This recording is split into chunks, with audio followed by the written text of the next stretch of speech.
मृदा का वर्गीकरण। कल मृदा प्रोफाइल हो गई थी, आज हम देखेंगे मृदा का वर्गीकरण। तो इसमें हमने ऑलरेडी मनवा दिया था कल ही कि कितने वो भाग इसमें रहेंगे टोटल। मृदा का वर्गीकरण के बाद में संरक्षण वगैरह भी रहेगा, ठीक है। तो मृदा का जो वर्गीकरण है भारत में, ठीक है, वर्गीकरण भारतीय कृषि अनुसंधान परिषद, मृदा नियोजन ब्यूरो और तमाम जो इससे जुड़ी हुई संस्थाएं हैं उस सब ने मिलकर किया है। लेकिन ये जो वर्गीकरण है ये अमेरिकी कृषि विभाग के द्वारा किए गए वर्गीकरण से ही समान रूप से है, क्योंकि भारत में भी विविधता और जलवायु है। आप लोग में जलवायु वाला चैप्टर पढ़ाई है तो आपने देखा होगा कि जलवायु जो भारत की है काफ़ी विविधतापूर्ण है, क्योंकि दक्षिण पश्चिम मानसून जो भारत में आता है, ठीक है, उसके कारण से जलवायु में एक रूपता नहीं, वर्षा का वितरण भी भिन्न भिन्न है, चट्टानें भी अलग अलग जगह की अलग अलग प्रकृति की हैं। तो इस वजह से मृदा में भी अंतर आपको देखने को मिलेगा। वही सारे अंतरों के निष्कर्ष जो है भारत में टोटल 8 प्रकार की मृदा बताई गई है।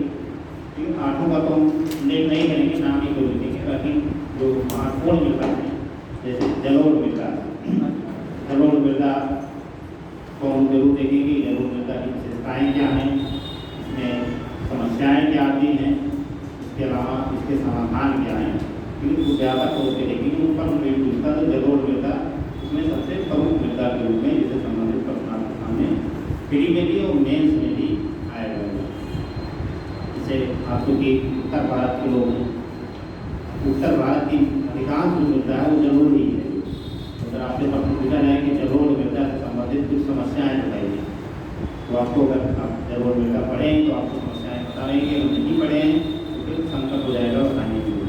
तो यही कहेंगे मृदा का वर्गीकरण।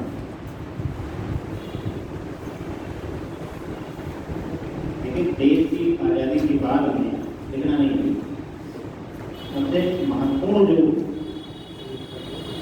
पड़ाव कर सकते हैं वो भारत के लिए कृषि का विकास है, क्योंकि कृषि ऐसा क्षेत्र है, ऐसा पूर्ण क्षेत्र है कि भारत की आबादी जो है उसमें लगभग 60% के ऊपर जो है प्रत्यक्ष परोक्ष रूप से कृषि से जुड़ी गतिविधियों से जुड़े हुए हैं। एक ये कारण है, और दूसरा जो कारण है, दूसरा कारण है कि जो उद्योग है, औद्योगिकरण है, लेकिन किसी भी देश के लिए, राष्ट्र के लिए औद्योगिकरण भी एक मूलभूत आवश्यकता है। अगर औद्योगिकरण नहीं होगा तो भारत चीज हम विदेश से ही आयात करेंगे, आयात करेंगे उसके लिए विदेशी मुद्रा का भुगतान करेंगे, तो हमारे लिए नुकसानदायक होता है, अर्थव्यवस्था के लिए वो घातक सिद्ध होता है। इसलिए औद्योगिकरण भी भारत को करना था और कृषि व्यवस्था को भी सुधारना था, कृषि व्यवस्था को भी सुधारना था, क्योंकि देश में खाद्यान्न संकट खत्म होने में ठीक है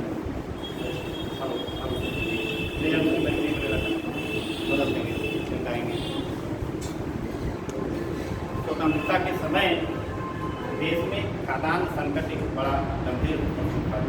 दूसरी तरफ रोजगार ऐसा कि जिसमें देश की अधिकांश आबादी लगी हुई है कृषि क्षेत्र। इसीलिए भारत सरकार ने अपना नियोजन किया अर्थव्यवस्था का, उसमें कृषि को सिर्फ प्राथमिकता दी गई। प्रथम पंचवर्षीय योजना थी, उसमें मुख्य जो फोकस था वो कृषि पे थी। पहले कृषि में ढांचा का सुधार करें, भूमि सुधार करें, सुधार को करने के बाद में कृषि में कुछ आगे बढ़ सकते हैं। पहली पंचवर्षीय योजना में कृषि को प्राथमिकता दी गई, तब दूसरी पंचवर्षीय योजना में हम औद्योगिकरण की तरफ गए। अगर हम पहले औद्योगिकरण की तरफ चले जाएंगे तो रॉ मटेरियल है वो कहाँ से मिलेगा। दूसरी चीज़, हम जब मूलभूत चीज़ें ही आयात करेंगे, धान और गेहूँ आयात करेंगे, और चीज़ें कुछ चीज़ों के बारे में तो सोच नहीं सकते। तो इसलिए स्वतंत्रता के जस्ट पश्चात सबसे पहला काम किया गया कि देश में कृषि नियोजन के लिए। अब कृषि नियोजन कैसे किया जाएगा जब किसी देश में आपको ये नहीं पता है कि किस क्षेत्र में कैसी मृदा पाई जाती है, तो आप नीतियाँ अगर दिल्ली में बैठ के बनाएंगे, पूरे देश को एक यूनिट मान के अगर आप कोई नीति बना देंगे तो वो नीति सफल नहीं हो सकती, क्योंकि देश में जब मृदा अलग अलग है, मृदा की चुनौतियाँ अलग अलग हैं। जलोढ़ मृदा में बहुत सारे ऐसे तत्व जो नहीं पाए जाते हैं, बहुत सारे ऐसे तत्व जो पाए जाते हैं। लेटेराइट मृदा की अलग समस्या है, लवणता एवं क्षारीयता से प्रभावित मृदा की अलग समस्या है, पीट मृदा की अलग समस्या है। दिल्ली में बैठ के अगर हम एक केंद्रीकृत नीति बना देंगे मृदा के दिल्ली में बैठ के अगर कोई नीति अगर आप बनाते हैं, ठीक है, तो उस नीति का सबसे बड़ा नुकसान ये होगा कि वो प्रभावी नहीं होगी। कुछ क्षेत्र में प्रभावी होगी और कुछ क्षेत्र में बिल्कुल भी नहीं प्रभावी होगी। इसलिए भारत में सबसे पहले काम किए गए कि जो मृदा है उसका विभाजन किया गया है, पूरा सर्वेक्षण करा के हर चीज का जो अभी वर्तमान में भी भारत में मृदा का सर्वेक्षण होता रहता है कि कौन किस क्षेत्र में कितनी मृदा है, वो किन चुनौतियों का सामना कर रही है, और स्थलीकरण कहाँ बढ़ रहा है, कहाँ कर रहा है, बंजर भूमि कितनी है, क्योंकि भाई बड़ी जनसंख्या है, लगभग जो है 140 करोड़ से प्लस जनसंख्या भारत की। तो हमारे सामने सबसे बड़ा तो है आत्मनिर्भरता होगी। खाद्यान्न में, अगर खाद्यान्न में आत्मनिर्भर नहीं रहेंगे तो फिर और दूसरी चीज़ों को सोच भी नहीं सकते हैं। और क्योंकि भारत के पास जो भौगोलिक क्षेत्रफल है उसमें कृषि भूमि पर्याप्त है, लेकिन भारत में सबसे बड़ा संकट जो कृषि के अंतर्गत है वो है उत्पादकता का। कहीं की उत्पादकता बहुत ज़्यादा होती है तब भी संकट है, कहीं की उत्पादकता कम होती है तब संकट है। जैसे बुंदेलखंड का किसान, उसके पास जल तक पहुँच नहीं है तो उसके लिए वो चुनौती हो गई। लेकिन पश्चिमी उत्तर प्रदेश का हरित क्रांति वाला क्षेत्र है, वहाँ का किसान, उसके पास अति उत्पादकता की समस्या है। लेकिन वो दोनों की देखिए समस्याएं अलग अलग प्रकृति की। अब अगर इसमें लखनऊ में कोई नीति बनेगी किसानों के विकास के लिए तो प्रभावी नहीं होगी। बुंदेलखंड का किसान पानी की कमी से जूझ रहा है, पश्चिमी उत्तर प्रदेश का किसान हरित क्रांति वाले क्षेत्र में तो उसको पानी फ्री मिल रहा है, उसके पास जो है खेत में पंपिंग सेट और सबकी व्यवस्था है, बिजली से चल रहा है, आराम से बटन दबाए पानी ही पानी, ना पूरा रात भर सिंचाई की, तो उसकी अपनी अलग समस्या है। और इसके पश्चात जब दोनों ने उत्पादन किया उत्पादन किए, जिस समय उत्पादन हो गया पूरा जो है, तो पश्चिमी उत्तर प्रदेश के सामने ये संकट होगा कि जो फसल उत्पादित की गई है, ठीक है, उसका वाजिब मूल्य मिल जाए। अब पता लगे मैंने टमाटर उत्पादित कर दिया तो उसके उत्पादन में हमारा प्रति किलो एवरेज 10 रुपये हमारा पूंजी बढ़ती है, 10 रुपये प्रति केजी हम उत्पादन लागत है हमारी गुजार की प्रति केजी। और मार्केट में बिक रहा है, जब हम उत्पादन कर लिए तो मार्केट में कितने बिक रहा है, 5 रुपये भी कोई नहीं पहुँच रहा है।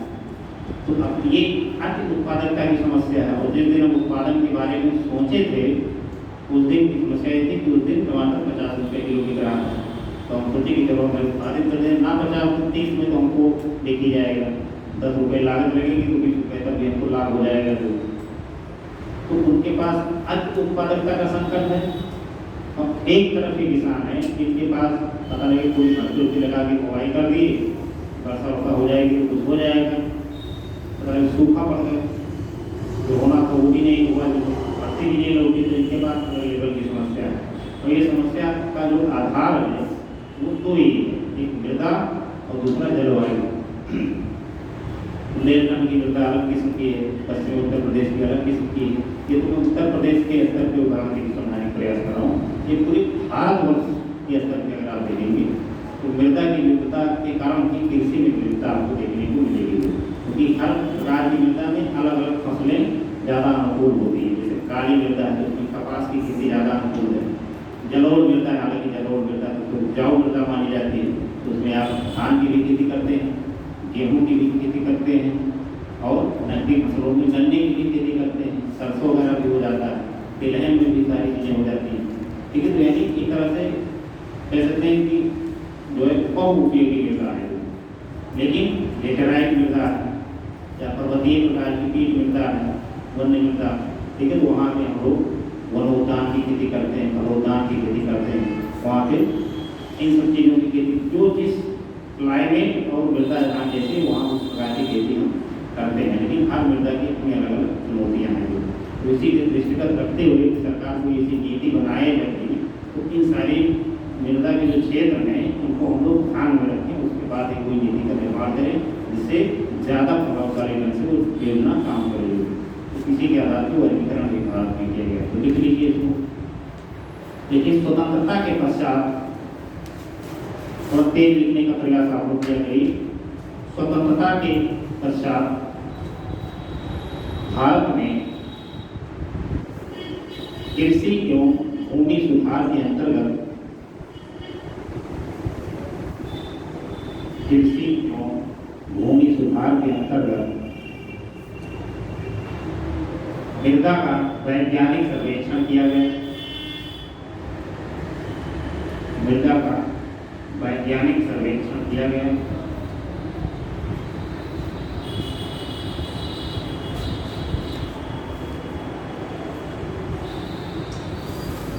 (1956) में स्थापित मृदा सर्वेक्षण विभाग द्वारा 1956 में स्थापित मृदा सर्वेक्षण विभाग द्वारा दामोदर घाटी क्षेत्र में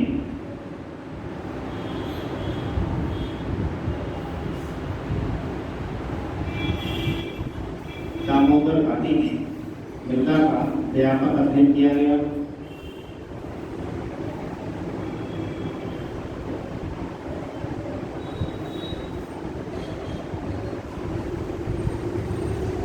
इसके पश्चात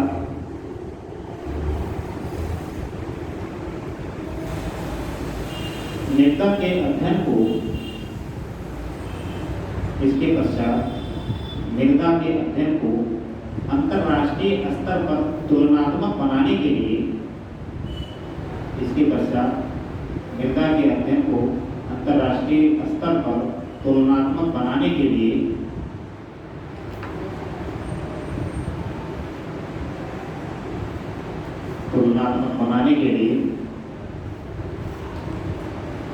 भारतीय कृषि अनुसंधान परिषद द्वारा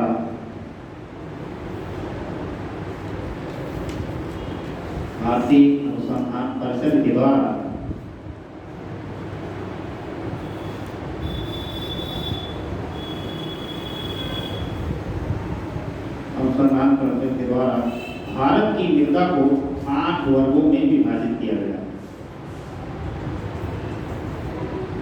8 वर्गों में विभाजित किया गया।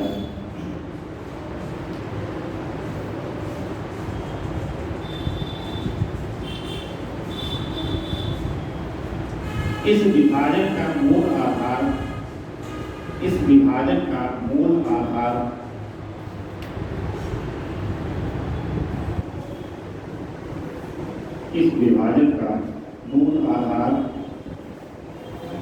मृदा की उत्पत्ति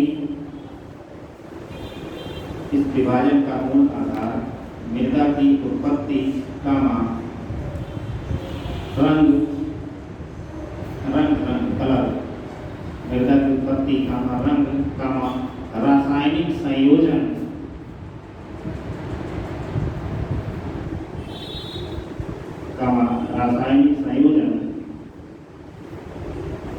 तथा भौगोलिक अवस्थिति को माना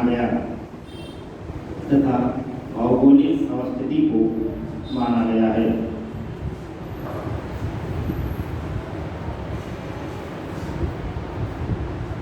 यह वर्गीकरण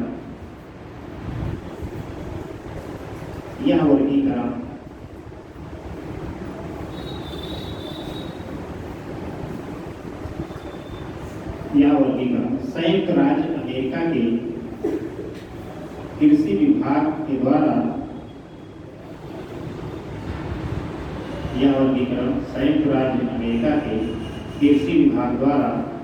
किए गए वर्गीकरण की पद्धतियों पर आधारित है।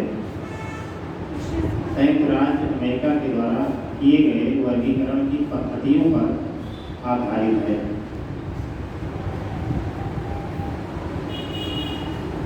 वर्गीकरण की पद्धतियों पर आधारित है।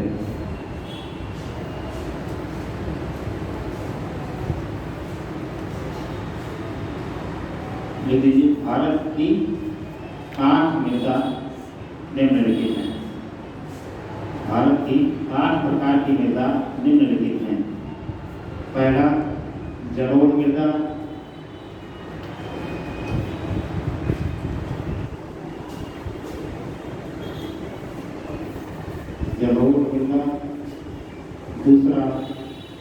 काली मृदा, काली मृदा को ही रेगुर मृदा भी बोलते हैं। कपासी मृदा भी बोलते हैं, क्यों अंदर नहीं बोलते?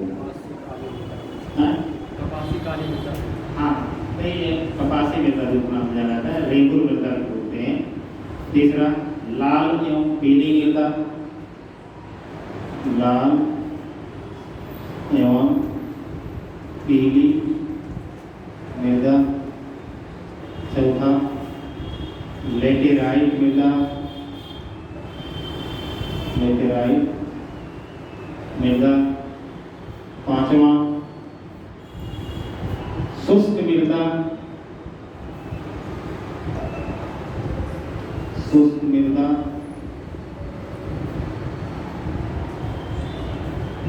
छठवां लवण मृदा। सातवां है पीक मृदा,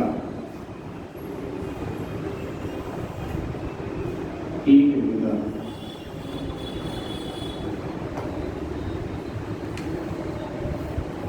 पीक मृदा ऐसी को जैविक मृदा भी कहते हैं, जैविक मृदा। और आठवां आती है वन्य मृदा, आठवां आती है वन्य मृदा, या इसको पर्वतीय मृदा भी कहते हैं, पर्वतीय मृदा। पढ़ने वाला है पीछे दिख रहा है?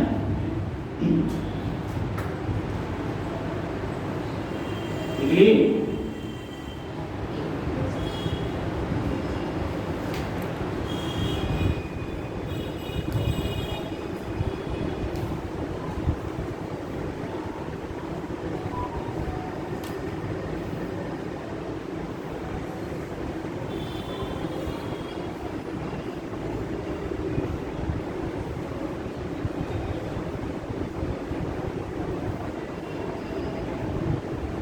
भैया आठों काम लिखिए।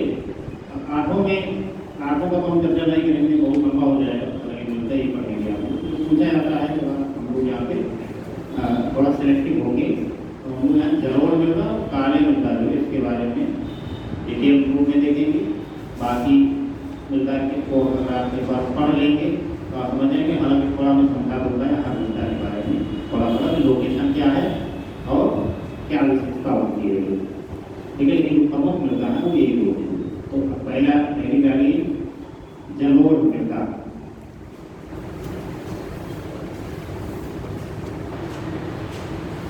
जलोढ़ मृदा, एलुवियल सॉइल। अब जलोढ़ मृदा में हमको ये जानना है कि किस क्षेत्र में पाई जाती है, इसमें किस तत्व की अधिकता होती है, इसमें किस तत्व की कमी होती है, इसमें कौन सी फसलें इस क्षेत्र में सबसे ज़्यादा होती हैं, ठीक है। और इस मृदा की चुनौतियाँ क्या हैं या समस्याएं क्या इस मृदा के साथ में हैं। तो पाए जाने का यहाँ सवाल है। भौगोलिक क्षेत्र अगर आप देखेंगे जलोढ़ मृदा का, ठीक है, तो इसके भारत में 3 क्षेत्र हैं। पहला क्षेत्र आपका जो गंगा का मैदानी प्रदेश है, उत्तर भारत का मैदान जो है, इसमें पूरा जलोढ़ मृदा का क्षेत्र है।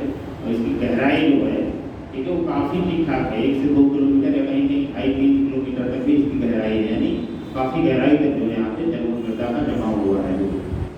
दूसरा जो क्षेत्र है वो गुजरात के आसपास का जो क्षेत्र है, तटीय क्षेत्र, ठीक है, जो तट से लगा हुआ क्षेत्र है वो क्षेत्र है।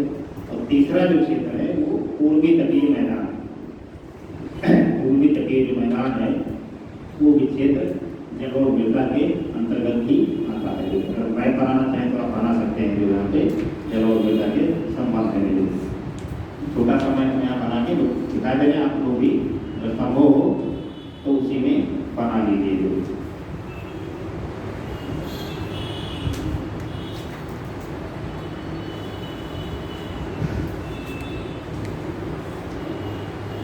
जो इसी में थोड़ा सा हम लोग दिखा दीजिए, दिखा दी तो और अच्छा लगेगा। जो ठीक है, ये जो क्षेत्र है गुजरात का तटीय मैदान, ठीक है, यहाँ पे आपको जलोढ़ मृदा दिख जाएगी। थोड़ा बहुत। अब चूंकि पश्चिमी तटों के आसपास इसलिए जलोढ़ मृदा नहीं दिखती है क्योंकि यहाँ पे पश्चिमी घाट पर्वतमाला का प्रभाव है, तो इसलिए जलोढ़ मृदा का उतना विकास नहीं हुआ। हालांकि थोड़ा बहुत मात्रा जरूर मिलती है लेकिन उस मात्रा में नहीं मिलती है। और जो पूर्वी तट है ये नदियों के द्वारा जो है प्रवाहित क्षेत्र है, तो यहाँ पे भी पूर्वी तट के आसपास भी जलोढ़ मृदा मिल जाती है। और बाकी पूरा जो मैदान है इस क्षेत्र में आपको जलोढ़ मृदा मिल जाएगी। समझ गए ना? तो ये आपका जलोढ़ मृदा का प्रदेश है। जलोढ़ मृदा का क्षेत्र, ठीक है। मैंने तो बना लीजिए चालू कर दीजिए, कलाकार तो है नहीं अच्छा सा छाप देंगे, लेकिन अब इतना भी घटिया न बना दीजिएगा कि भारत का मैच पाकिस्तान का लगे, ठीक है। हाँ, कई बार बन जाता है।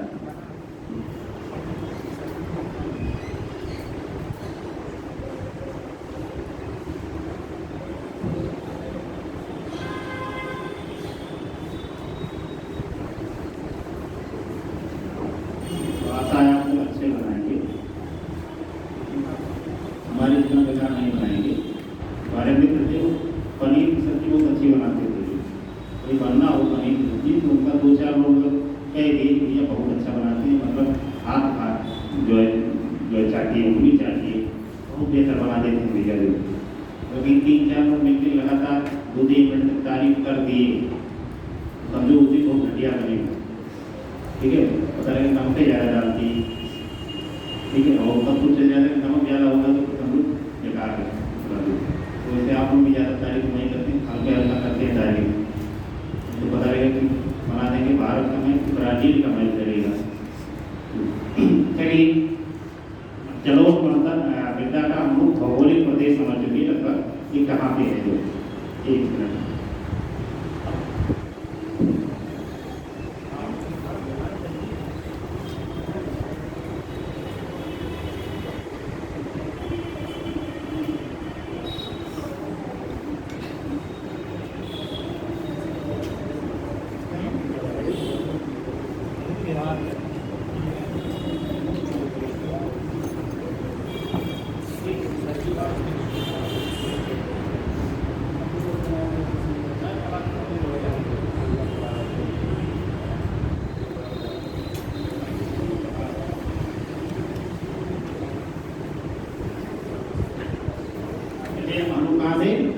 भौगोलिक क्षेत्र जलोढ़ मृदा का ही हो गया।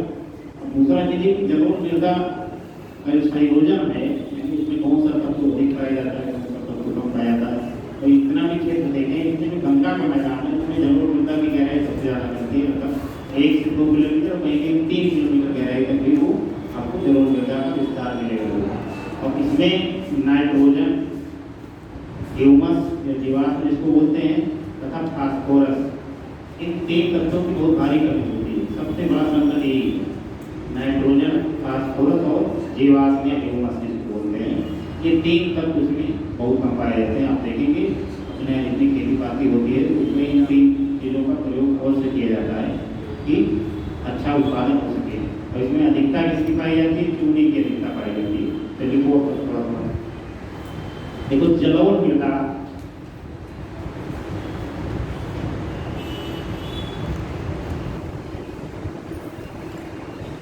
भारत के बड़े भौगोलिक क्षेत्रफल में पाई जाती है।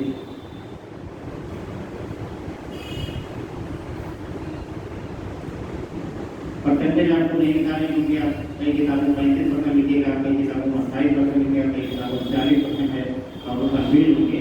इसलिए मैंने बड़े व्यापक क्षेत्र की बात है, व्यापक क्षेत्र में पाई जाती है।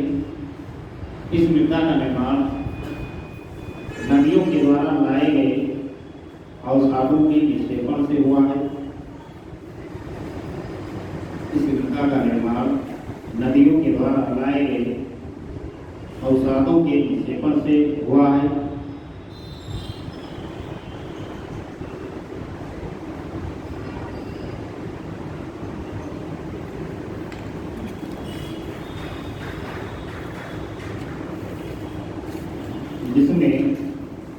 जलोढ़ की गहराई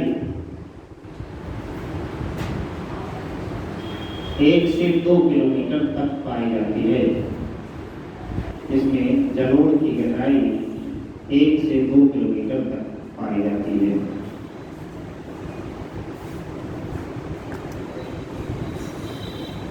भौगोलिक रूप से यह मृदा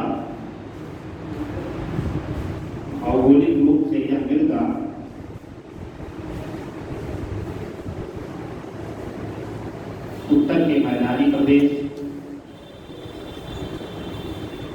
भौगोलिक रूप से यह मृदा उत्तर के मैदानी प्रदेश, गुजरात के तटीय प्रदेश तथा पूर्वी तटीय मैदान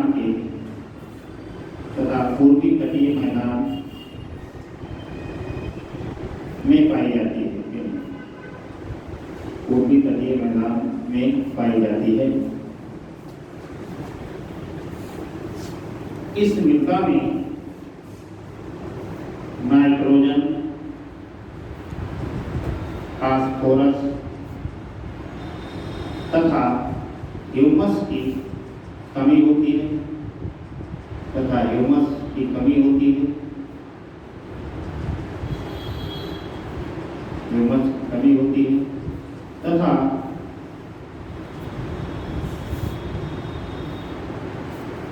चूने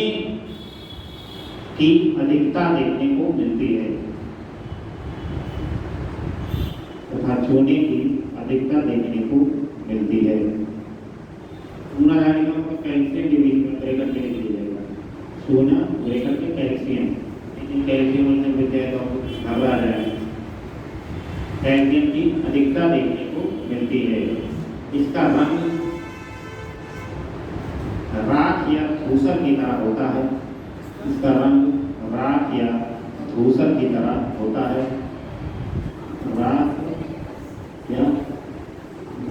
तरह होता है।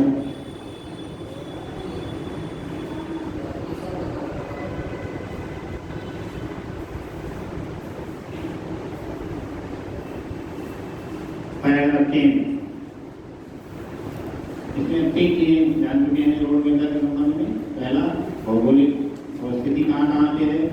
दूसरा, रासायनिक संयोजन इस मृदा में क्या अधिक है और क्या कम पाया जाता है। और तीसरा, तो कहाँ सो रहे थे क्या? तीसरा क्या जाने?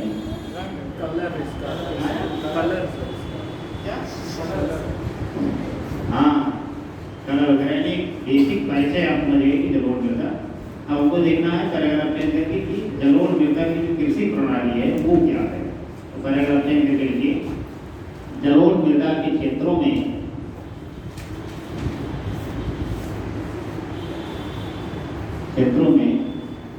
गहन कृषि की जाती है क्योंकि यह सबसे अधिक उपजाऊ मृदा है।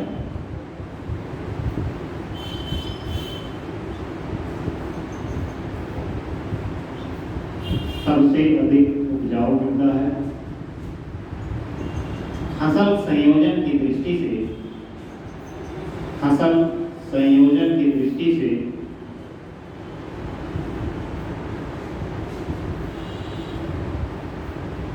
इसमें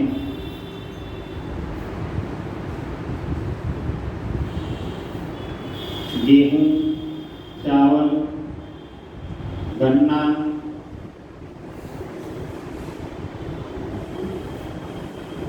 दलहन तथा गेहूं, धान, गन्ना, दलहन तथा कुछ क्षेत्र जितनी फसल आपको याद है तो हिंदी में प्रमुख फसलों का मैं चर्चा कर दे रहा हूँ, बुनियादी परिचय हो जाए।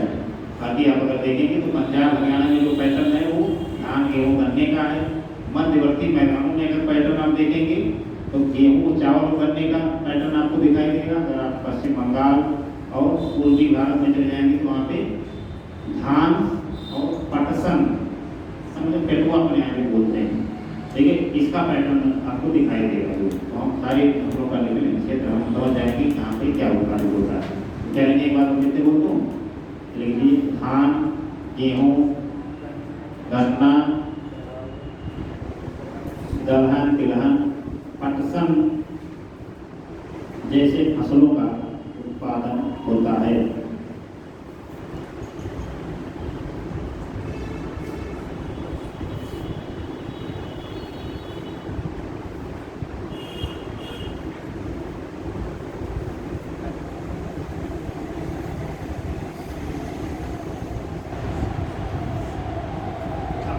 जलोढ़ मृदा की जो समस्याएं हैं वो भी लिख लीजिए, समाधान भी थोड़ा थोड़ा लिख लीजिए।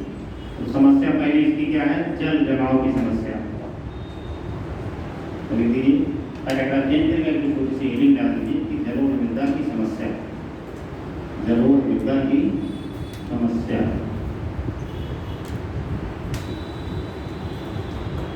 जलोढ़ मृदा की समस्या लिखवा दें कि खाली हेडिंग लगवा दें। जल क्या बता देना, थोड़ा थोड़ा लिख लो, नहीं तो आप भूल जाओगे बाद में कि जल जमाव का क्या मतलब। देखिए पूरे जलोढ़ मृदा के क्षेत्र में बहुत सारा ऐसा क्षेत्र है जहाँ पे जल जमाव हो पाएगा। तो जल का जहाँ पे जमाव होगा तो उसमें क्या होगा कि पोषक जो तत्व हैं वो मृदा की सबसे ऊपरी परत में अधिक मात्रा में जम जाएंगे। कहीं की लवणीयता ज़्यादा दिखाई देगी, कहीं क्षारीयता ज़्यादा दिखाई देगी और एक तरह से मृदा अनुपजाऊ मृदा की श्रेणी में सम्मिलित हो जाएगी, जो कि यहाँ की जलोढ़ मृदा के प्रदेशों की एक प्रमुख समस्या है। जैसे जो पंजाब और हरियाणा वाला क्षेत्र है, ठीक है, उसकी जो भौगोलिक आकृति है वो एक तरह से तस्तरी के समान है। तस्तरी आप जानते हैं ना, खानों में खाया था पहले, ऐसे यानी बीच में गहरा और किनारों पर जो है कम गहरा। ठीक है, तो जो पंजाब और हरियाणा का क्षेत्र है, ठीक है, वहाँ पे जलोढ़ मृदा का क्षेत्र है, उसकी आकृति जो भौगोलिक रूप से वो तस्तरी नुमा है। और तस्तरी नुमा आकृति का सबसे नुकसान ये है कि इन क्षेत्रों में जल जमाव होने लगता है। जिन क्षेत्रों में जल जमाव होना शुरू हो जाए वहाँ की मृदा जो है अनुपजाऊ होना शुरू हो जाएगी, बहुत सारी समस्याएं उसमें आना शुरू हो जाएगी और मरुस्थलीकरण की तरफ बढ़ना शुरू हो जाएगा। तो लिख जल जमाव वाले हेडिंग में थोड़ा सा दूसरी जल जमाव का बड़ा कारण ये भी कि नहरी सिंचाई के अंतर्गत भी ये सारे क्षेत्र आते हैं। भारत में कल्चर कोई चीज फ्री अगर मिल रही है, चाहे मर जाओ, ज़्यादा ही लेना है उसको, अंदाजा चल रहा हो, चाहे आके निकले होगा, कहीं आके खाएंगे, चाहे सांचे से कोई खाएं और नहीं खाएंगे तो बर्बाद तो करेंगे ही करेंगे, क्योंकि फ्री मिल रहा है। यदि कोई चीज़ फ्री में बन रही है उसका कोई उपयोग आपके जीवन में, दैनिक जीवन में ना हो, कहीं दूर दूर से आपका संबंध ना हो, जैसे एक जहर बन रहा हो, डीपी में बढ़िया सुंदर में डीपी में पैक करके दे रहा हो, तो फिर निःशुल्क एक टाइम लगा पड़ रहा हो कि आने जाओ, तो हम लोग रख लो, कभी काम आ जाएगा, नहीं हमारे काम आएगा तो चूहा हुआ मारने काम आ जाएगा, घर में रखा नहीं रहेगा। जब निःशुल्क मिल ही रहा है तो क्यों ना लेना। ठीक है, पैटर्न में कल्चर बने आया है, ठीक है, कि कई क्षेत्रों में नुकसान भी हो जाता है। जैसे हरित क्रांति जब भारत में लागू हुई, तो सरकार, क्योंकि हरित क्रांति पैकेज प्लान था, ठीक है, पैकेज प्लान का मतलब उसमें बहुत सारी चीज़ें जो है आपको निःशुल्क दी जानी थी। तो सरकार ने कहा कि ऐसा है कि हम किसी ऐसे क्षेत्र का निर्धारण करें कि जहाँ पे कुछ चीज़ें पहले से, जो बुनियादी चीज़ें, जैसे जोत का आकार ठीक ठाक हो, नहीं छोटे छोटे जोत ना हो, बड़े जोत हो, यानी लोगों में बहुत ज़्यादा भूमि का विखंडन ना हुआ हो। लेकिन उनको लगा पंजाब, हरियाणा और पश्चिमी उत्तर प्रदेश, यहाँ पे भूमि सुधार के कानून सबसे पहले लागू हुए, तो यहाँ पे तो बड़ा जोत का आकार मिल गया, ये विषय है। अब इसके बाद सरकार का अगला स्टेप था कि इनको हम कुछ चीज़ें मुफ्त में प्रोवाइड करवा दें, जैसे उच्च गुणवत्ता के लिए, उच्च गुणवत्ता के लिए सिंचाई की सुविधा, 24 घंटे बिजली को उपलब्ध करवा दें और सिंचाई के लिए बिजली का उपयोग करें, तो इनको बिजली फ्री कर देते हैं। और इनके जो प्रोडक्ट हों उसको हम लोग बोर ले लेंगे इंडस्ट्री के नाम पे जो है। तो इन सारी फ्री की चीज़ें थी। फ्री की भी सिंचाई खेत में के बटन दबा दीजिए, पानी की जरूरत नहीं है, तभी पानी उसमें भर गया खेत में। जो ये इतना ज़्यादा सिंचाई कर दी तो सरकार का नुकसान कराए विद्युत का, और दूसरा चीज़ जो है भूगर्भ का जलस्तर नीचे चला गया, लोगों को पेयजल संकट होने लगा। हरित क्रांति के क्षेत्रों में जो है सरकार के लिए नई चुनौती खड़ी हो गई। और दूसरा जो चीज़ सरकार ने पैकेज में किया था वो कीटनाशक थे, पेस्टिसाइड्स थे, इन सबको जो है भी कम दामों पे या सब्सिडाइज दामों पे इनको उपलब्ध करवाया। ठीक है, तो इसका भी वो व्यापक पैमाने में प्रयोग किए। जो ये जितनी चीज़ें अगर एक मात्रा में प्रयोग की जाएंगी तो ठीक है, और किसी चीज़ को अगर अधिक आप कर देंगे तो नुकसान करेगी ही करेगी। तो इसका भी धड़ल्ले से व्यापक पैमाने पर प्रयोग किया गया। जो इसका नुकसान ये हुआ कि जो खाद्य पदार्थ उसमें उत्पादन किए गए, ठीक है, उसमें सबके अंश आने लगे। अंश आने लगे तो हरित क्रांति के क्षेत्र में लोग जो उसमें कैंसर वगैरह जैसी त्वचा कैंसर ये सबकी बीमारियाँ जो है ज़्यादा बढ़ने लगी। भूमि जो थी वो भी बीमार हो गई, मिट्टी की जरूर वाली वो भी बीमार होगी क्योंकि सिंचाई अधिक कर दी, जल जमाव ज़्यादा हो गया। और रासायनिक जो उर्वरक थे उसका भी बहुत ज़्यादा उपयोग करते हैं। पहले बता दें कि फ्री की चीज़ें जो होती हैं उसको आदमी थोड़ा एक कदम आगे बढ़ के उसका उपयोग करता है। जैसे खाना है, फ्री खाना रहेगा तो थोड़ा छोटे बच्चे आप एक कदम और बढ़ लेते हैं, रोटी खा ही लेते हैं, एक पूरी खा ही लेते हैं। ठीक है, अपने हाथ से बनाएगा तो 3 रोटी बनाएगा, 4 रोटी खाते हैं तो 4.5 नहीं बनाएंगे, 4 बनाएंगे। तो इसी तरीके से इन क्षेत्रों में अतिशय उपयोग की चीज़ों का हो, उसके सबके साइड इफेक्ट्स आ गए सामने। एक साइड इफेक्ट तो यही जल जमाव है, लोगों ने भी बढ़ा दिया। तो लिख लीजिए जल जमाव वाले देखो, यह मुख्य रूप से नहरी सिंचाई, हरित क्रांति के क्षेत्र आदि में देखने को मिलता है। यह मुख्य रूप से नहरी सिंचाई, हरित क्रांति के प्रदेश,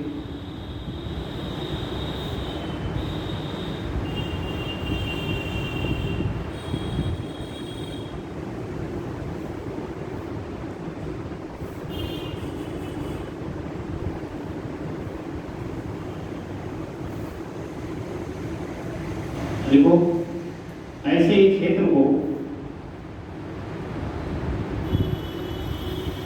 गंगा के उत्तरी प्रदेश में टाल, गंगा के उत्तरी प्रदेश में टाल तथा दक्षिणी प्रदेश में जल्ला कहा जाता है। टाल एवं जल्ला ये आपको कई बार फ्री वगैरह में देखने को मिलेगा। टाल एवं जल्ला क्या, तो आप समझिए जल जमाव का क्षेत्र है। इसको गंगा के उत्तरी क्षेत्र में उत्तरी तटबंधों के आसपास कहा जाता है टाल, और दक्षिणी तटबंधों के आसपास कहा जाता है जल्ला। विशेषकर बिहार में नाम ये चर्चित है। दूसरी जो जल विविधता की समस्या है वो है अपर्दन की। ठीक है, तो लिख दीजिए दूसरा शोष अपर्दन, ये पंजाब में ज़्यादा देखा जाता है। शोष अपर्दन देखो, यह मुख्य रूप से पंजाब हरियाणा में, सॉरी पंजाब हरियाणा के मैदान में, यह मुख्य रूप से पंजाब हरियाणा के मैदान में नदियों के द्वारा अपर्दित प्रदेश है, जो मुख्य रूप से पंजाब के होशियारपुर में मिलता है। नदियों के द्वारा अपर्दित प्रदेश है जो मुख्य रूप से पंजाब के होशियारपुर में मिलता है। क्या हो गया? कॉलोनी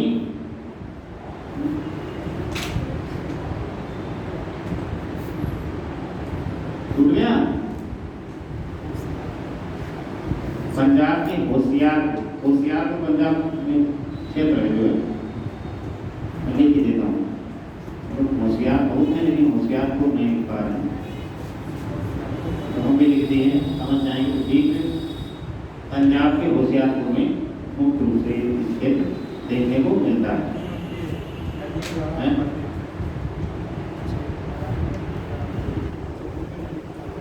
लिखिए, तीसरा रेन कलर की समस्या, रेन कलर की समस्या, रेन कलर की समस्या। रेन कलर क्या है?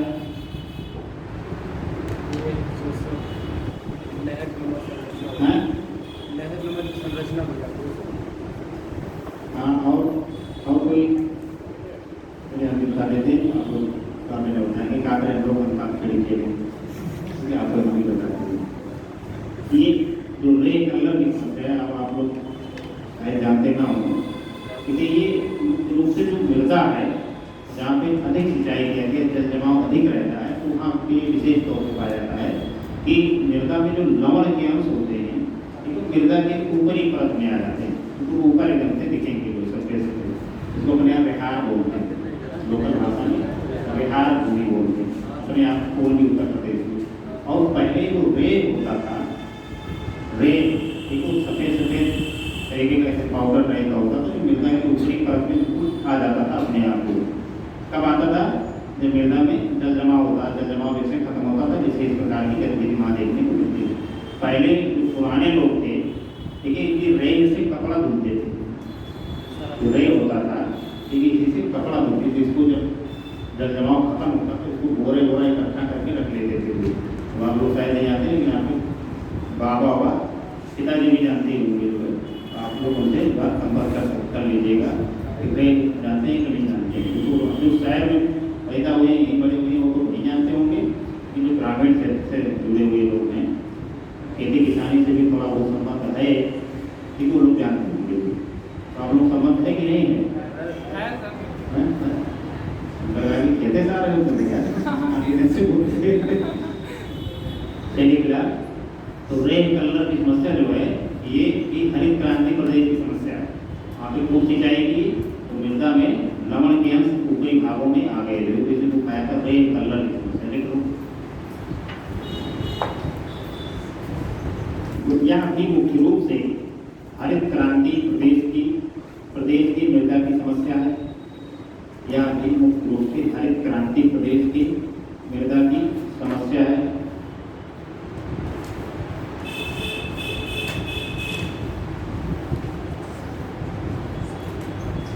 पंजाब हरियाणा के मैदान का, पंजाब हरियाणा के मैदान की आकृति, पंजाब हरियाणा के मैदान की आकृति तस्तरी नुमा है, तस्तरी नुमा है।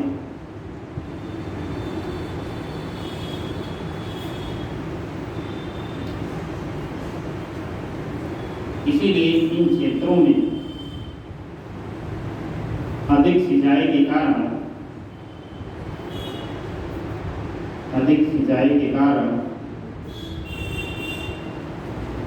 मृदा में केशिका की क्रिया के कारण, मृदा में केशिका क्रिया के कारण, केशिका क्रिया बता देते हैं, मृदा में केशिका क्रिया के कारण लवण के अंश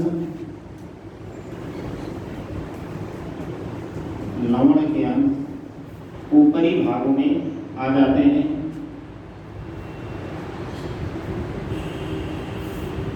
जिससे मृदा की उत्पादन क्षमता प्रभावित होती है, जिससे मृदा की उत्पादन क्षमता प्रभावित होती है।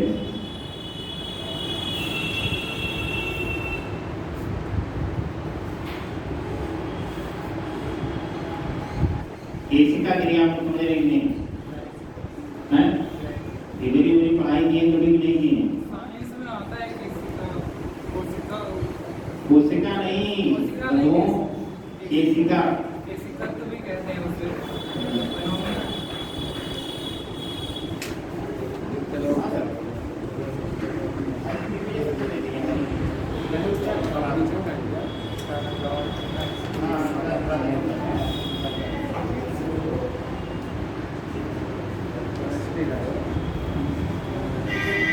हाँ, केशिका क्रिया जो होती है, जैसे आप दीपक जलाते हैं, तेल में पूरे जो उसकी बाकी होती है पूरा पूरा डुबो देते हैं।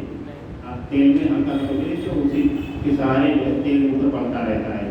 तो सेम ठीक प्रोसेस मृदा में भी इसी प्रकार का होता है। जिस क्षेत्र में मृदा में नमी बहुत ज़्यादा बनी रहेगी, तो उस नमी में केशिका क्रिया के कारण नीचे लवण के अंश हैं वो ऊपरी भागों में आ जाते हैं। ठीक है, ऊपरी भागों में आ जाएंगे तो मृदा की जो गुणवत्ता है वो प्रभावित हो जाएगी। गुणवत्ता प्रभावित होने का सीधा सा मतलब है कि भूमि जो है उसकी उत्पादन और उत्पादकता दोनों प्रभावित हो जाएगी। तो ये समस्या हरित क्रांति वाले क्षेत्र की है। और दूसरी चीज़ है, ये समस्या वहाँ की भौगोलिक आकृति के कारण भी है, क्योंकि पंजाब और हरियाणा का जो मैदान है उसकी आकृति है तस्तरी नुमा। तस्तरी नुमा भी समझा ही देते हैं कि तस्तरी नुमा का क्या मतलब हुआ कि बीच में गहराई है और चारों तरफ से वो छिछला क्षेत्र है। तो इसलिए वहाँ पे जल जमाव को ऐसे समस्या है। और दूसरी समस्या और बढ़ा दिया जिसमें हरित क्रांति का प्रदेश होने के कारण, क्योंकि हरित क्रांति के प्रदेश में सिंचाई दो तरीके से उपलब्ध कराई गई। पहला चीज़ तो नहरी सिंचाई, नहरों के द्वारा छोटी छोटी शाखाओं के द्वारा उन क्षेत्रों में जल पहुँचा दिया गया। और दूसरी चीज़ है कि उनको नलकूप के सब्सिडी प्राप्त हो गई, नलकूपों पर सब्सिडी प्राप्त हो गई, विद्युत के उपयोग के लिए उनको बिजली का बिल नहीं देना पड़ा। इससे उन्होंने ज़्यादा उसका उपयोग कर दिया, इससे दोहन कर दिया जो इससे दोहन का परिणाम ये हो गया कि वहाँ पे रेल और कलर की समस्या ज़्यादा देखने को मिलने लगी। अपने यहाँ भी देखिए जो जमीन सरकार की है उसको हम अपने यहाँ लोकल भाषा में पूर्वी उत्तर प्रदेश में कहा जाता है, खास करके आसपास के जिलों में, तीन मंडलों में यहाँ का रहता है रिहार। रिहार हो गया भैया, ठीक है, रिहार हो गई कलर की ही बात है। अगला लिखिए जरूर मृदा की एक और समस्या लिखिए। एक होता है कांकड़।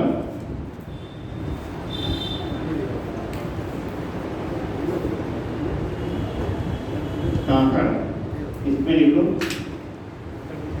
यह भी हरित क्रांति के प्रदेश की समस्या है।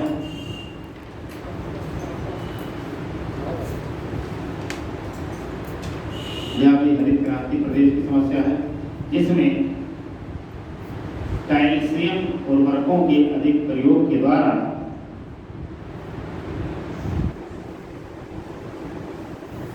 कैल्शियम उर्वरकों के अधिक प्रयोग के द्वारा मृदा की ऊपरी परतों में अधिक प्रयोग के द्वारा मृदा की ऊपरी परतों में कैल्शियम संग्रंथियां पाई जाती हैं। कैल्शियम संग्रंथियां पाई जाती हैं जिसे कांकड़ कहते हैं।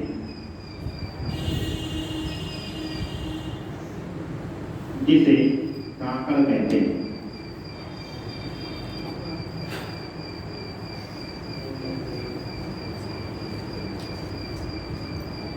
बस जो जरूर मिल रहा है उसकी प्रमुख समस्या यही है। बाकी जो भूस्थिति की समस्या है उसमें हम लोग ले जाएंगे, ठीक है। लेकिन जो मृदा के क्षेत्र में जितनी समस्याएं आपको पता होनी चाहिए, ये सारी समस्याएं जरूर मृदा के क्षेत्र में। अब समाधान में लिखो, समाधान में द्वारे बताने की देखो समाधान थोड़ी सी बना लो, समाधान में आपको बताइए क्या किया जाए।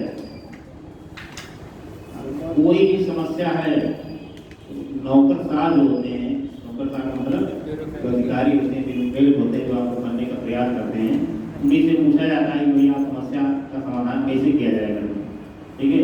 नेताओं को क्या पता होता है, नेताओं को थोड़ा ही पता होता है, तो आधे लोग तो पढ़े लिखे भी नहीं है, समझ रहे हैं। लेकिन वही आपसे पूछेंगे कि आप बताइए इस क्षेत्र में इतनी समस्याएं आ रही हैं, इसके लिए क्या किया जाए।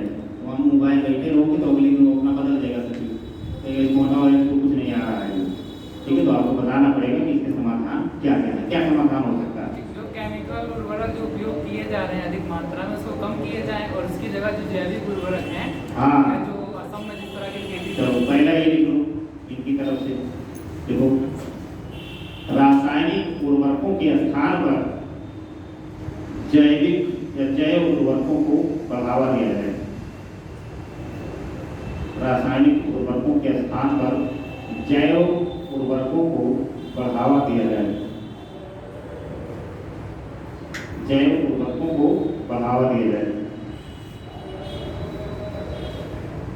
अब आप ध्यान दीजिए, देखिए जो अब भारत में अगर आप देखेंगे विगत 1-2 दशकों की जो राजनीति है या कृषि के विकास की बातें जो होती हैं, उसमें जैविक खेती को बढ़ावा देने की बातें बार बार की जाती है कि जैविक खेती कीजिए, इससे मृदा भी सुरक्षित रहेगी, मृदा में किसी प्रकार का प्रदूषण भी नहीं होगा, और जो सबसे बड़ा लाभ होगा वो तमाम जो नई नई बीमारियां सत्तावलांच हो रही हैं उसमें भी कमी आएगी, क्योंकि मानव के स्वास्थ्य पे सबसे बड़ा प्रभाव जो है केमिकल उर्वरकों का भी दिखाई देता है। तमाम अब देखिए नए नए जो बच्चों में 30 साल 20 साल के बच्चों में कैंसर जैसी घातक बीमारियां हो रही हैं, तो कहीं ना कहीं से हमारी दिनचर्या, हमारी पोषण जो सामग्रियां हैं उन्हीं का ही दोष है।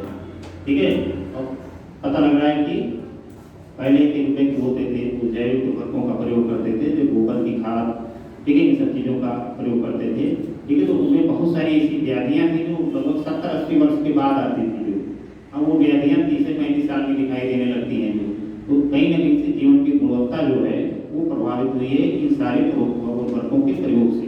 इसलिए भारत सरकार ने जैविक खेती के लिए एक अलग मिशन लॉन्च किया है कि देश में जैविक खेती को हम लोग बढ़ावा देना, जैविक प्रोडक्ट जो हैं उनकी मार्केटिंग भी बड़े पैमाने पे की जा रही है।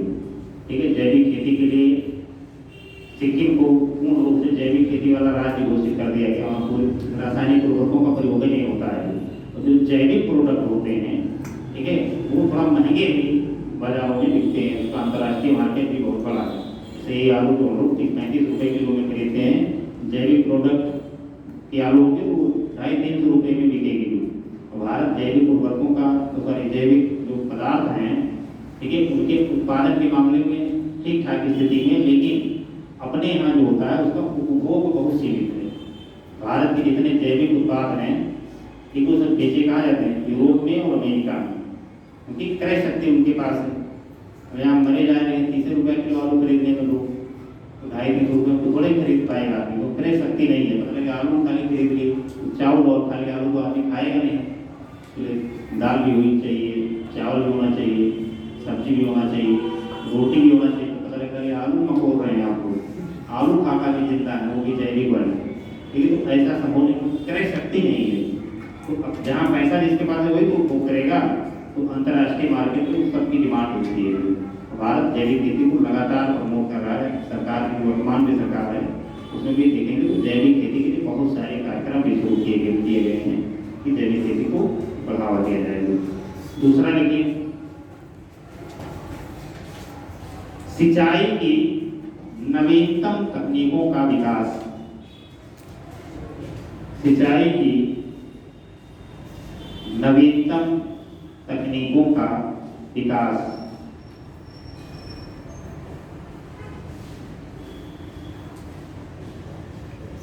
सिंचाई की नवीनतम तकनीकें कौन सी हैं? हाँ, ड्रिप और स्प्रिंकल। ठीक है, सब नवीनतम सिंचाई की तकनीकें हैं, तो इन्हें बोलते हैं टपक सिंचाई या बूंद बूंद सिंचाई। ठीक है, खेतों में आप यूट्यूब पे जाइएगा, सर्च कीजिएगा, इजराइल जो देश है, ठीक है, उसको इस क्षेत्र में बड़ी महारत हासिल है सिंचाई की नवीनतम तकनीकों को विकसित करने में।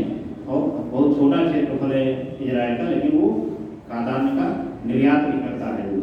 लेकिन हमारे इतना बड़ा क्षेत्र में वो निर्यात नहीं कर पाते हैं ज़्यादा कुछ चीज़ों का, अपने खा जाते हैं, जनसंख्या ज़्यादा है। लेकिन हमारे जो उत्पादन की परंपरा या तकनीकी वो बड़ी पुरानी है। अपने यहाँ क्या है, इंजन चला दिए नलको, पूर्वांचल में भौमजल स्तर तो नीचा है नहीं, भौमजल स्तर तो ठीक ठाक है, इंजन चला के चले आए घर, चले गए बाजार पान खाने। ठीक है, पान वान खा के लौटे जब तक दूसरे खेत भर गया। ठीक है, अब ये संकट इसीलिए है क्योंकि वो ज़्यादा उसके लिए उनको मूल्य नहीं चुकानी पड़ती है। ठीक है, चला जी क्या बिजली चल रहा है, बिजली बिल भी नहीं देना है, जो किसानों के लिए छूट मिलती है सिंचाई के लिए, वो कनेक्शन वगैरह लेते हैं तो उसमें बहुत सारी छूट भी मिलती है। तो अब ज़्यादा उपलब्धता के कारण ही उसको लोग ज़्यादा उपयोग करना शुरू कर देते हैं, जिस कारण से ये समस्याएं हमारे सामने आती हैं। तो सरकार ने कहा कि ऐसा है कि ज़्यादा कर रहे हैं तो हम लोग ऐसी तकनीकी विकसित करें कि जिससे कम सिंचाई हो। जैसे बूंद बूंद सिंचाई वाला कॉन्सेप्ट इस प्रकार से है कि पूरे खेत में पतली पतली पाइपें बिछा दी जाती हैं उसमें, और उसमें नई नई खेत रहेंगे तो ठीक है। और जितना फसल को जरूरत है, फसल की जड़ों के पास ही पानी को छिड़का दिया जाएगा कि उतने पानी उसको केवल प्राप्त हो। और एक होती है फव्वारा सिंचाई। फव्वारा सिंचाई में भी इसी प्रकार का कॉन्सेप्ट होता है, लेकिन उसमें क्या होता है कि बहुत पतले पतले छेद लगे होंगे पाइपों में और वो ऊपर की तरफ फव्वारा की तरह निकलेंगे, जैसे सीध गिरती अपने आप छोटे छोटे पार्ट में गिरती, उसी तरफ ऊपर जाके वो जो है, और उसके बाद पूरे खेतों में फव्वारे के रूप में या बरसात के रूप में आपको दिखाई देगा, बड़ा सुंदर दिखेगा जो, ठीक है। तो वो होती है फव्वारा सिंचाई। उसमें दो लाभ हो जाते हैं। पहला लाभ तो हो जाता है कि खेत में जो खरपतवार होते हैं वो कम हो जाते हैं, क्योंकि जल जब आप अनावश्यक नहीं वेस्ट करेंगे तो अनावश्यक खरपतवार भी उत्पादित नहीं होंगे। और दूसरा लाभ होता है कि जल का अपव्यय नहीं होता है, जितने जल की जरूरत है उतने जल की हम लोग उसमें प्रयोग करते हैं। तीसरा जो भी आप लोग समस्याएं पढ़ रहे हैं वो समस्याएं नहीं आती, रे कलर कांकर समस्याएं नहीं आती, क्योंकि मृदा में केशिका क्रिया इस प्रकार की नहीं होगी अगर वहाँ पे सिंचाई सामान्य रूप से दी जाएगी। तो इससे जो आपकी कृषि की लागत है किसी उत्पादन को उत्पादित करने की, वो भी कम हो जाती है। वो कम हो जाएगी तो अगर आप ज़्यादा लाभ प्राप्त करेंगे, मतलब अगर तारा फलती सिंचाई में उसमें लगा दिए जो बर्फ में रासायनिक तो बर्फ में तो नुकसान हो जाएगा, और दूसरा आपका ठीक हो जाएगा। लिख लो उसके सामने क्या लिखे हो, सिंचाई की आधुनिकतम तकनीकों को बढ़ावा, एक लिखे हो हाँ, विकास या बढ़ावा जो भी, ठीक है। उसके सामने लिख लो ड्रिप एवं स्प्रिंकलर सिंचाई, ड्रिप एवं स्प्रिंकलर। जाके घर पे नेटवर्क पे सर्च कीजिए कि कैसे होता है, कहीं नहीं सर्च करके दिखा दें। हमारे पास टाइम का थोड़ा अभाव रहता है, इसलिए बहुत सारी चीज़ें नहीं दिखा पाते, तो आप लोग प्रेस करके देखिए इसको। जिज्ञासा आपके पास होनी चाहिए, जिज्ञासा होगी तभी आपके ज्ञान में वृद्धि होगी। अगर संतुष्ट होकर बैठे रहोगे महारथी बने कि हम ही सबसे राजा हैं, हम ही सबसे जानकार हैं, बाकी सब मूर्ख हैं, तब ये ध्यान लो कि सब जानकार हैं, तुम ही केवल मूर्ख हो। उसका ठीक उल्टा होता है जो, इसलिए जिज्ञासा बनाए रखिए। एक और लिख लीजिए, जल जमाव की समस्या का समाधान। जल जमाव की जो समस्या है उसका समाधान कैसे होगा? अगर तस्तरी नुमा बेसिन है तो वहाँ पे ड्रिप और स्प्रिंकलर सिंचाई का प्रयोग किया जाए। नहरों में ज़्यादा पानी न छोड़ा जाए अनावश्यक रूप से, कि किसान उसको अपने खेत में निकालने जो है समय समय पर जब जरूरत हो तभी नहरों में पानी छोड़ा जाए, क्योंकि तस्तरी नुमा बेसिन है तो वहाँ पे जल जमाव हो जाता है। जिसका नियोजन जो किया जाए वो ढंग से किया जाए, नहीं बोल दिए हो हमेशा पानी बह रहा है जो। चौथा लिख लो, एक और लिख लो, उर्वरकों का संतुलित उपयोग।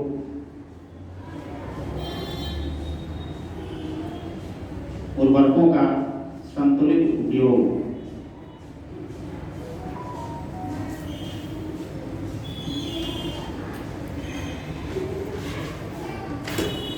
जैसे आप खाना वाना घर से खा निकले पहुँचते हुए, ठीक है, जो खाना खा निकले हैं वही खाना फिर वही कहते भैया और खा लिया और निकालिए जी, लपेट दो। लपेट दो मतलब खा लो, आप उसकी लपेट दो का क्या मतलब होगा, ठीक है। तो आप लोग खाएंगे नहीं, यार अभी खा निकले हैं जो, तो खा लिए कहीं तो इसमें माना थी खा भी नहीं, यार फ्री मिल रहा है तो खा ही लो थोड़ा सा, जो कहीं खा लिए तो क्या हो जाएगा, नुकसान कर जाएगा, पेट खराब हो जाएगा, तो देने के लेने पड़ जाएंगे, देने पड़ जाएंगे, पूरा नुकसान ही हो जाएगा जो। इसी प्रकार से मृदा में भी, ठीक है, उसमें किसी तत्व की कमी है या अधिकता है, ठीक है, आपको कोई जानकारी नहीं पता, आप पड़ोसी ने खाद फेंका है, ठीक है, 5 बोरा यूरिया ला के काट के खेत में, उसका धान हरा है तो हमारा पीला कैसे हुआ, ठीक है। इसी कॉन्सेप्ट में तुरंत उठाए गाड़ी और कहीं 4 बोरी यूरिया ला के लाए, वो 4 फेंका तो 8 फेंके, ठीक है। बल्कि उसमें नाइट्रोजन की कोई कमी नहीं थी, खेत में ठीक ठाक स्थिति में था, या फास्फोरस की कमी नहीं थी, पोटास की कमी नहीं थी, ले जाकर ठोक दी पूरा खेत में जो, ठीक है। तो संतुलित उपयोग नहीं होता है। इससे 2 तरह के नुकसान होते हैं। पहला नुकसान तो आपकी कृषि की लागत बढ़ जाती है, ठीक है। दूसरा नुकसान जो हो जाता है वो आपका मृदा का होता ही होता है जो। भारत के किसानों के साथ यही समस्या है। भारत के जो प्रोडक्ट हैं WTO जो है, इसलिए भारत के प्रोडक्ट का विरोध करता है कि आपके यहाँ जब कृषि का उत्पादन किया जाता है तो सरकार इसकी सब्सिडी दे देती है कि अगर आपकी किसी चीज़ के उत्पादन में 50 रुपया खर्चा हुआ तो 30 रुपया तो सरकार दे देती है, यानी आपकी एक्चुअल जो लागत लगी 20 रुपये, और वो 50 रुपये की मूल लागत का प्रोडक्ट है जो, और पश्चिमी जो देश हैं ठीक है उनको 50 रुपये अपने जेब में लगाना पड़ेगा। ठीक है, अब जब अंतर्राष्ट्रीय मार्केट में भारत का प्रोडक्ट पहुंचता है तो जिनकी 20 रुपये लागत लगी है ठीक है वो अपना कम कीमत पे भी बेच सकते हैं, उनके प्रोडक्ट की ज़्यादा मांग हो सकती है। और जो अपना 50 रुपये का भारतीय कीड़े लगा के बेचे हैं ठीक है तो कहेंगे 60 या 70 हमको दीजिए, भारत का जो प्रोडक्ट होगा तो अगर 40 दे देंगे कोई दिक्कत नहीं है, हमारा जो है 20 रुपया लगा है तो हमको दुगना तो इसे मिल रहा है। तो इसीलिए भारत की जो भारत सरकार की जो सब्सिडी होती है उसका WTO बहुत विरोध करता है। ऐसा केस तो चलते रहते हैं भारत के वहाँ पे जो कि भारत जो अपने किसानों को सब्सिडी दे दे के अतिशय उत्पादन करवा देता है और फिर अंतर्राष्ट्रीय मार्केट में मूल्य गिर जाते हैं, अंतर्राष्ट्रीय में मूल्य गिर जाते हैं तो हमारा नुकसान हो जाता है।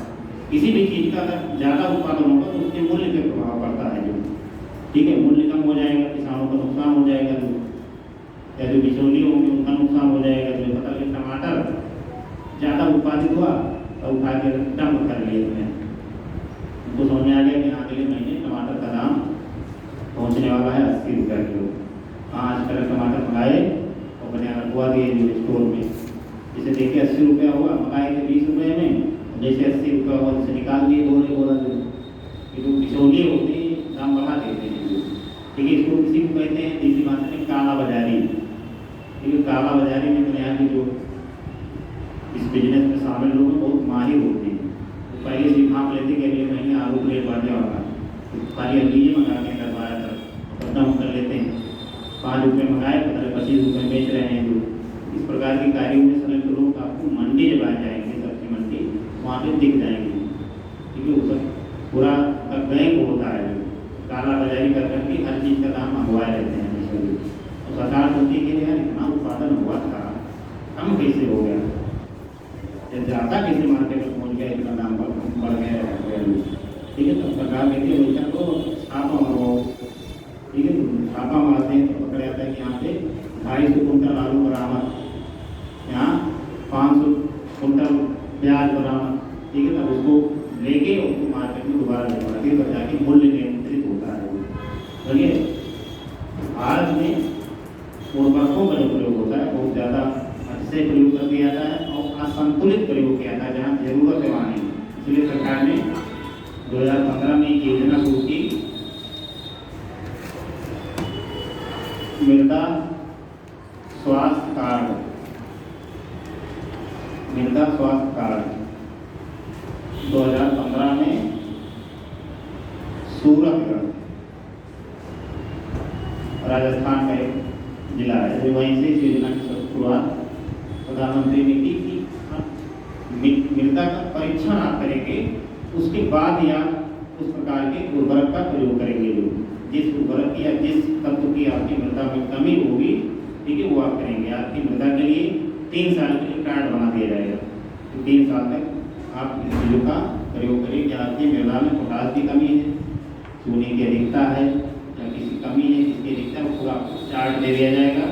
ठीक है, और वो चार्ट आप ले जाइए, उसी के अनुरूप मृदा का प्रयोग कीजिए, तो 3 साल बाद फिर उस कार्ड का नवीनीकरण कराइए। ठीक है, ये सब योजनाएँ ऐसे क्षेत्रों में हो सकते हैं कि जहाँ पे पूंजीगत खेती होती है। यहाँ 2 बीघा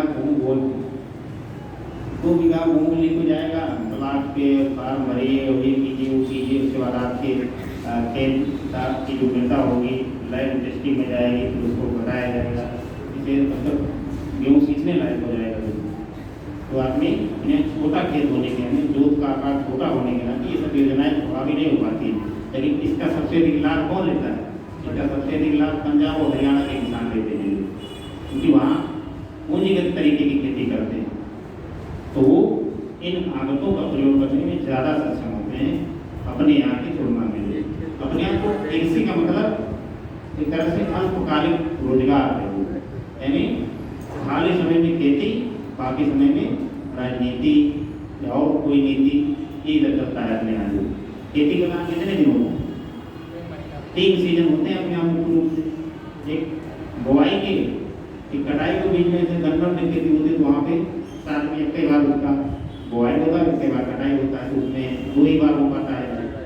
और बाकी जो बीच में खाली टाइम रहता है उसमें आदमी दूसरा कोई रोजगार करता है, यहीं पे या बाहर चला जाता है, खेती अपने पार्ट टाइम काम है, अपने फुल टाइम काम नहीं है खेती जो, जहाँ पे फुल टाइम काम है वहाँ पे इन सारी चीज़ों का प्रयोग किया जाता है, स्वास्थ्य कार्ड वगैरह का प्रयोग किया जाता है। इसी तरीके से आप एक आध पॉइंट और लिख सकते हैं अपने तरफ से कि इन क्षेत्रों का किस प्रकार से समाधान किया जाए। टाइम वाइम तो नहीं हो गया, अभी टाइम डालो दूसरी जरूर मिल सकती भैया, यही सारी समस्याएं थी, यही सारे समाधान थे, ठीक है। और आप बाकी आप में समाधान वगैरह में और चीज़ें लिख सकते हैं जो, देखिए काली मृदा, काली मृदा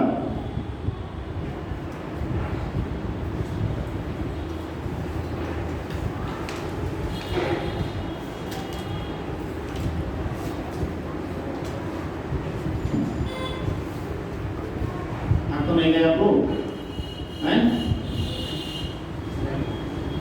अटके नहीं गए, हंस रहे हैं, सबको लगता है बच्चे भी हैं, ठीक है। हाँ, ये तो कोई मर जाता है आदमी आता है जब वहाँ होता है कि बोले तो क्या बोले, जैसे आप लोग जैसे मातम मना रहे हैं लोग, पूछ रहा हूँ थके तो थके भी नहीं है, क्या मरे मरे से लग रहे हैं, बोला होगा कि बीच में हाँ ना नहीं आया समझ में ये बताएं, ठीक है, या आया समझ में तो आगे बढ़े। सारी कथा सुनने में आती है बिल्कुल मूड की तरह बैठे रहते हैं कि चलिए आगे। काली मृदा, किसी को रेगुल मृदा भी बोलते हैं, मकई का ब्रैकेट में लिख लीजिएगा रेगुल मृदा भी। देखिए यह मृदा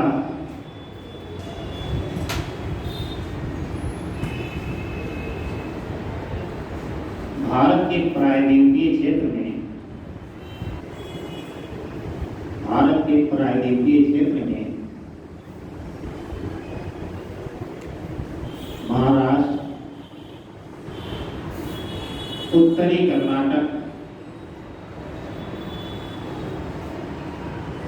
मध्य प्रदेश में मालवा का पठार,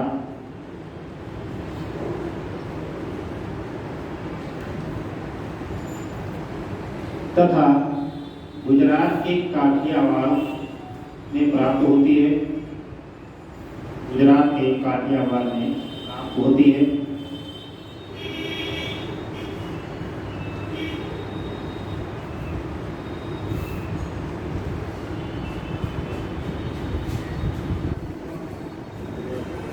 इस मृदा का निर्माण गुजरात के काठियावाड़ में प्राप्त होती है। इस मृदा का निर्माण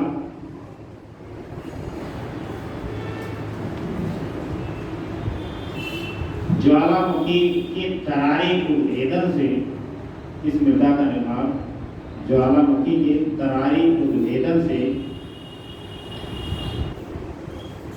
तरारी उद्भेदन से प्राप्त लावा के, तरारी उद्भेदन से प्राप्त लावा के निक्षेपण से हुई है, लावा के निक्षेपण से हुई है।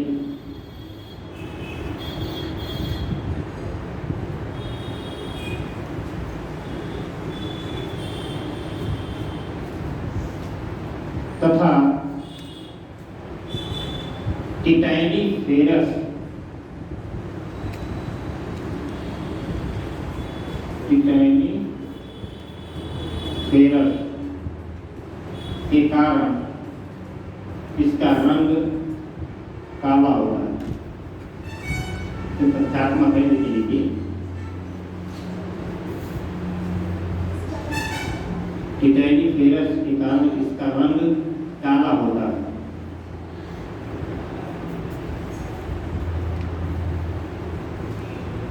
रासायनिक संयोजन की दृष्टि से इस मृदा में,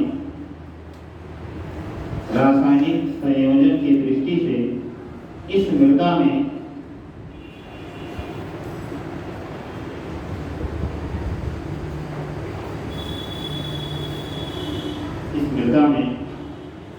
लौहांश,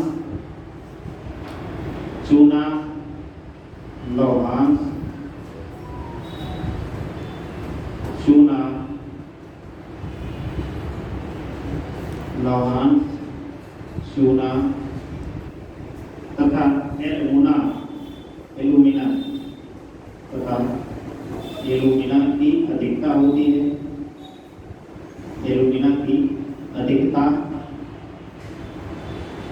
जबकि नाइट्रोजन एवं ह्यूमस की कमी होती है।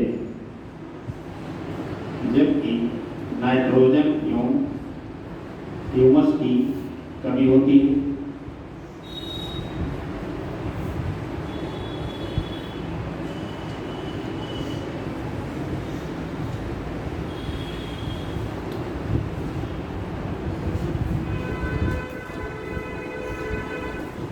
इस मृदा की खासियत ये होती है कि इसमें नमी को धारण करने की क्षमता ठीक ठाक होती है। जिस मृदा में नमी को धारण करने की क्षमता ज़्यादा होगी, इसमें जो जड़दार फसलें जिनकी जड़ें थोड़ा सा गहराई तक जाती हैं, जब गेहूँ धान की जड़ें कितना जाती हैं और कम गहराई तक जाती हैं, तो उससे 2-4 इंच गहराई तक जाएंगी। लेकिन जो और कपास है तो उसकी जड़ें थोड़ा गहराई तक जाती हैं। तो जिन फसलों की जड़ें गहराई तक जाती हैं उन फसलों के लिए ज़्यादा उपयुक्त होती है मृदा, क्योंकि इसमें नमी धारण करने की क्षमता ठीक ठाक होती है। तो लिख लो, पैराग्राफ चेंज कर दो। देखो इस मृदा में नमी धारण करने की क्षमता अधिक होती है। नमी धारण करने की क्षमता अधिक होती है।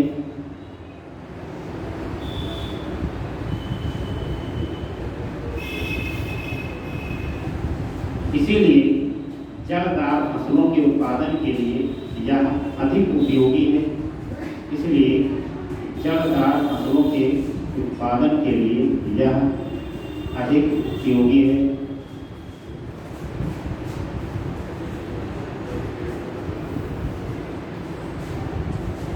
अधिक उपयोगी है। इसमें कपास,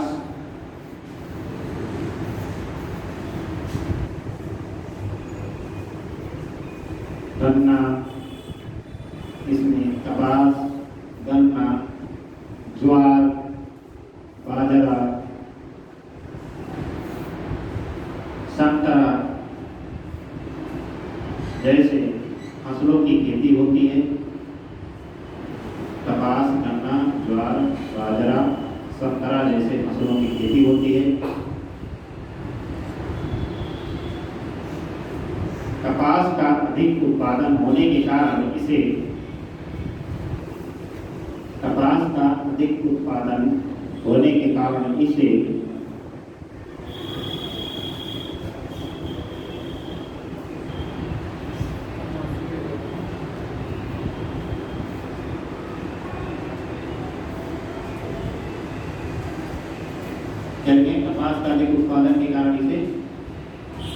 कपासी मृदा या रेगुर मृदा भी कहा जाता है।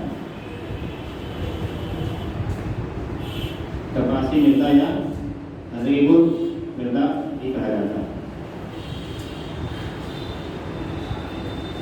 अब इस मृदा की जो समस्या है वो अलग, जलोढ़ मृदा की समस्या देखे थे, ठीक है, तो उसकी भी समस्या अलग थी। उसी प्रकार से काली मृदा की भी अपनी अलग समस्या है।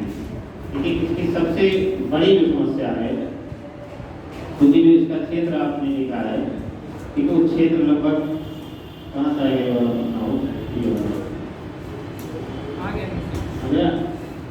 दूसरा कलर यूज करेंगे आपको समझाने में आसानी होगी। देखिए इसमें अगर आप देखेंगे तो काली मृदा का जो क्षेत्र है वो लगभग मालवा का पठार और उत्तरी कर्नाटक ये वाला क्षेत्र है। अब इस क्षेत्र में संकट ये है कि ये क्षेत्र एक तरह से भारत के मानसून में शुष्क प्रदेश के अंतर्गत आते हैं। यानी यहाँ की वर्षा जो होती है बहुत ज़्यादा नहीं होती, मध्यम प्रकार की होती है। यानी लगभग 80 से 100 सेंटीमीटर की वर्षा ये क्षेत्र जो है प्राप्त करता है। औसत वार्षिक वर्षा 80 से 100 सेंटीमीटर, क्योंकि इस मृदा में ऊपरी स्तर पर जो लगेंगे सूखी मृदा है, तो शुष्क क्षेत्र में है तो यहाँ पे सूखे जैसी समस्या के कारण जो है ये मृदा ऊपरी तौर पे फट जाती है, दरारें इसमें पड़ने शुरू हो जाती है। इसे अपने आप देखेंगे, अभी देखिए धान की कटाई चल रही है, तो धान अभी काटा ही जाएगा खेतों में, इससे धान काट लिया जाएगा, प्रकाश जो है जमीन तक पहुँचने लगेगा, तो 2-4-10 दिन के बाद यहाँ देखेंगे धान का खेत पूरा उसमें तमाम दरारें आपको दिखाई देंगी। देखेंगे नहीं देखेंगे, ठीक है, दरारें उत्पन्न होंगी। दरारें इसलिए उत्पन्न होंगी क्योंकि उसके आंतरिक भाग में नमी है, ऊपरी भाग में नमी खत्म हो गई, प्रकाश के कारण जो है तो फट जाती है, दरारें पड़ जाती हैं। अब कपासी मृदा में भी होता है, काली मृदा में भी। तो यहाँ पे जब दरारें पड़ जाती हैं तो इनमें अपरदन ज़्यादा होता है। जो तो लिख लो इसकी पैराग्राफ चेंज करके हेडिंग में डाल दूँ, काली मृदा की समस्या। काली मृदा की समस्या लिखो। यह भौगोलिक रूप से, समस्या ज़्यादा समस्या इसमें नहीं है, यह भौगोलिक रूप से सूखा संभावित जोन में स्थित है। यह भौगोलिक रूप से सूखा संभावित जोन में स्थित है। यानी एक समस्या तो ये होगी कि यहाँ पे बहुत ज़्यादा नमी या बहुत ज़्यादा वर्षा या जल का अवशोषण करने वाली फसलों का उत्पादन नहीं किया जा सकता है। ठीक है, ब्रैकेट में लिख दो, ब्रैकेट में क्या पूरा वाक्य बना दो। सूखा संभावित क्षेत्र में स्थित है, लिख दो। यहाँ पर 80 से 100 सेंटीमीटर औसत वार्षिक वर्षा होती है। औसत 80 से 100 सेंटीमीटर औसत वार्षिक वर्षा होती है, जिस कारण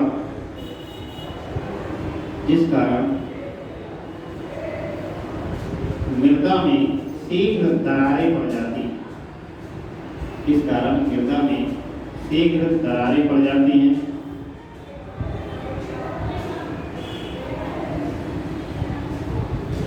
जिससे मृदा अपरदन को प्रोत्साहन मिलता है।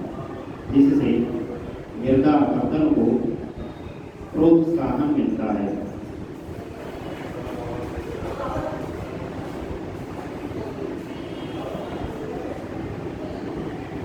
अब जो है आपको ये देखना है भारतीय मृदा की जो है क्या समस्याएं हैं, इसके बाद में मृदा संरक्षण, उसी टॉपिक आपका समाप्त हो जाएगा। तो आज को टाइम हो गया होगा, हाँ हो ही गया है। तो कल हम लोग देखेंगे कि भारतीय मृदा की क्या समस्या है। ठीक है, पूरा सभी मृदाओं को पूर्ण रूप से एक जगह शामिल करके पूरा 7-8 समस्या हम निभा देंगे। तो उसके बाद में